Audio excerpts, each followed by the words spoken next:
আসসালামু আলাইকুম। আমি doctor M A B Siddique Majumdar Jabed.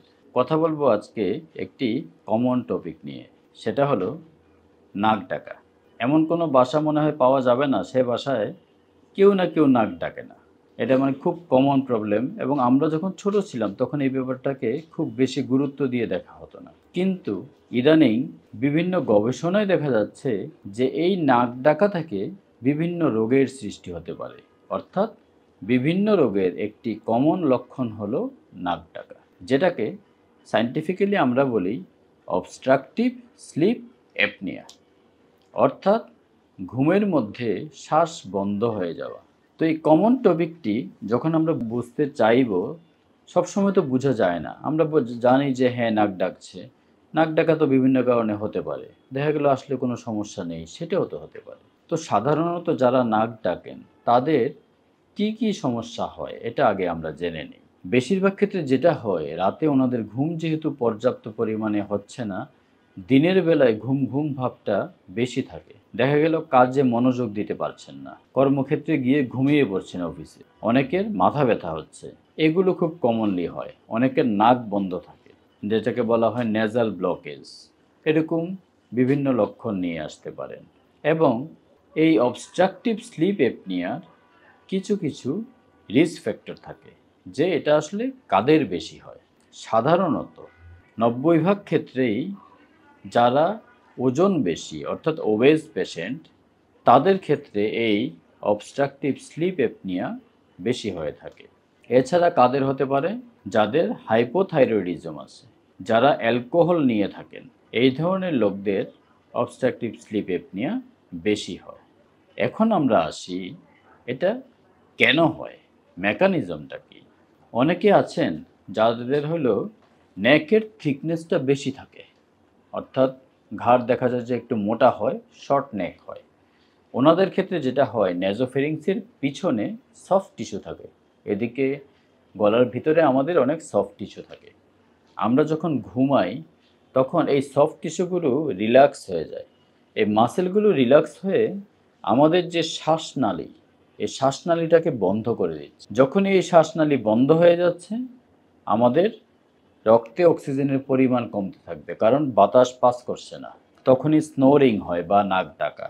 এবং যখনই রক্তে অক্সিজেনের পরিমাণ একটা নির্দিষ্ট লেভেলের চেয়ে নিচে নেমে যাবে, তখনই আপনার ব্রেন সিগন্যাল দিবে যে হ্যাঁ আপনাকে উঠতে হবে, আপনি শ্বাস নিতে পারছেন না, আপনার অক্সিজেনের অভাব হচ্ছে। তখনই পেশেন্ট জেগে যায়। এবং এটা 1 ঘন্টায় 5 থেকে 30 বারের মতো হতে পারে। এরকম যখন হয় তখন স্বভাবতই তো আপনার ঘুম ঠিক থাকে না। এটাই হলো মেকানিজম।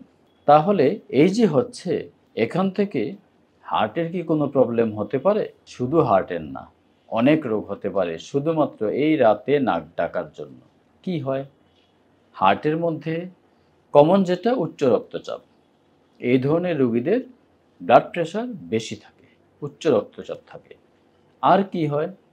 সাধারণত কনসেন্ট্রিক এলভিএস বলি আমরা, হার্টের ওয়ালগুলো মোটা হয়ে যায়, যেটা লেফট এট্রিয়াম সেটা বড় হয়ে যাচ্ছে, নিচেরটা মোটা হচ্ছে এবং উপরেরটা বড় হচ্ছে। ফলে কি হয় এদের ক্ষেত্রে? এরিথমিয়া, হার্টের যে রেট থাকে, ধরফড়ির সমস্যা যেটা আমরা বলি, এই সমস্যা বেড়ে যায়। কমনলি বলা হয় এট্রিয়াল ফিব্রিলেশন। এই এট্রিয়াল ফিব্রিলেশন এই ধরনের রোগীদের খুব কমন হয় এবং এই এট্রিয়াল ফিব্রিলেশন থেকে রোগীর ব্রেনে স্ট্রোক পর্যন্ত হতে পারে। এছাড়া কি হয়? Sudden cardiac death. অনেক সময় আমরা শুনি যে হ্যাঁ কিছু ছিল না, ঘুমের মধ্যে মারা গেছে।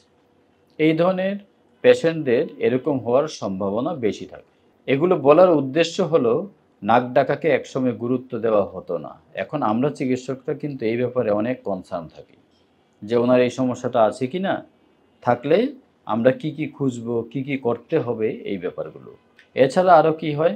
এই ধরনের রোগীদের রক্তে চর্বির পরিমাণ বেড়ে যায়, এলডিএল কোলেস্টেরল, ট্রাইগ্লিসারাইড, ভিএলডিএল, এগুলো রক্তে বেড়ে যায়। বাড়লে এগুলো আরেকটি রিস্ক ফ্যাক্টর হিসেবে কাজ করে।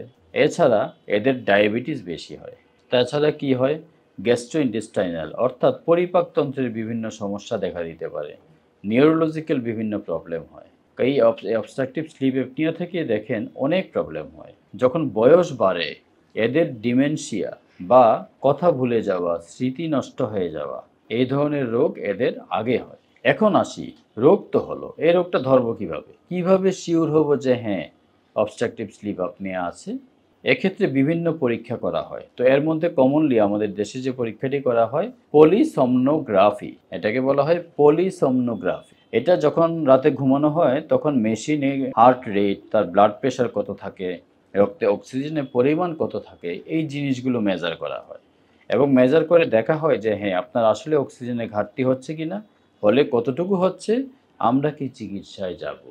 এছাড়া আরও বিভিন্ন পরীক্ষা, যেমন হার্টের সমস্যা আছে কিনা বোঝার জন্য ইসিজি, ইকোকার্ডিওগ্রাফি, চেস্ট এক্স-রে, রক্তের কোলেস্টেরল দেখা, লিপিড প্রোফাইল করা, ব্লাড সুগার মেজার করা, তার কিডনির ফাংশন, লিভার ফাংশন দেখা, এগুলো আনুষঙ্গিকভাবে থাকে।